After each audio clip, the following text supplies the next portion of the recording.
What's up? I'm Shift, and this is what's rage-worthy from day 2 and day 3. I apologize. I won't lie to you. I was doing some personal stuff, and I just did not get around to making the video yesterday. But that's okay, because you didn't miss much either days, because it was 3-0s throughout both days.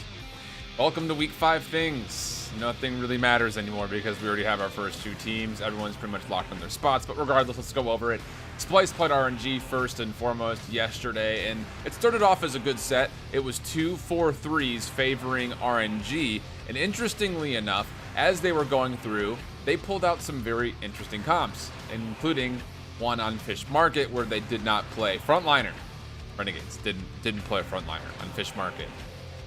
That's why it went 4-3. But regardless, we did get to see some really interesting gameplay with some Maeve and some Eevee action going on as kind of the double flanks, and we also had the Genos boosting up both of those, as well as also having Cassie and Leon kind of putting on sustained damage onto the point. They had a hard time pushing, but that's okay. They still ended up winning. Ice Mines, as you would typically assume, it went 4-3 because it was Ice Mines.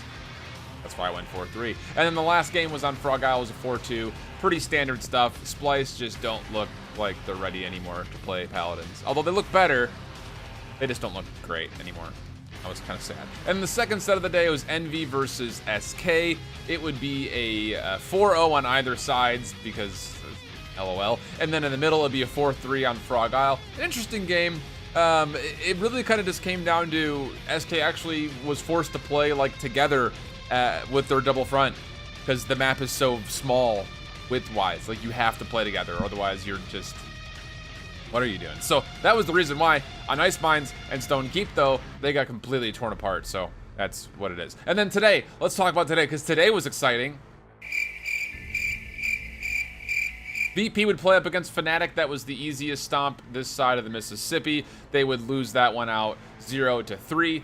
Interesting point, throughout this Fnatic set, we actually saw them play a solo front line with Bugsy going back on the damage.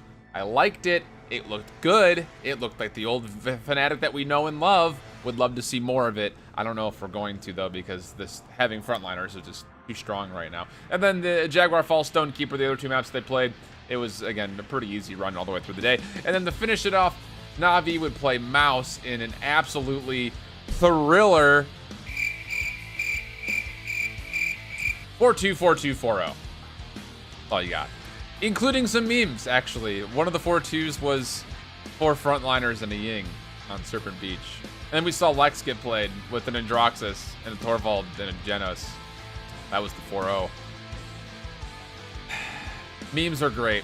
Can we just get to qualifying time? Because I can't wait to just make these bold predictions about how Mouse isn't going to win a game, how SK is not going to win a game, how Splice isn't going to win a game. I just can't wait. I can't wait. It's going to be fun. I can't wait to be right, too, because that's, I don't know. We probably won't be right on some of those, but I want to leave you with this thought, because this is kind of where I'm thinking as we're going into the qualifiers. I'm going to let you bet. You can leave a comment. Let me know what you think. You had to pick.